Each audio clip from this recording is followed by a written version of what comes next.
1997年，一部电影把宫崎骏送上神坛，以172亿元票房直接刷新了岛国票房历史。直到后来的《泰坦尼克号》才将其打破。达卡因为射杀恶魔被诅咒，在寻找解除诅咒的路上碰巧救了2个村民，还把他们带回了达拉城。高耸的围墙外是密密麻麻的尖刺，要进入这里只有一条小路，加上3面环水，似乎在随时防范外来入侵。村里的人以铸铁为生，有人洗矿，有人烧柴，有人炼铁。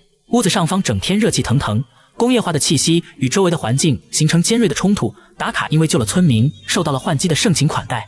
他询问幻姬是否知道山猪被诅咒的事，幻姬把他带到自己的私人庭院，这里种植着大量植物，养着家禽和鲜花。随后幻姬向他展示了新研发的火枪，他还告诉达卡，致使野猪变成邪魔的子弹就是他打进去的。听完这些，达卡被诅咒的右手瞬间躁动起来，他用左手控制住了右手，因为他知道即便杀死幻姬也无济于事。这时旁边躺着的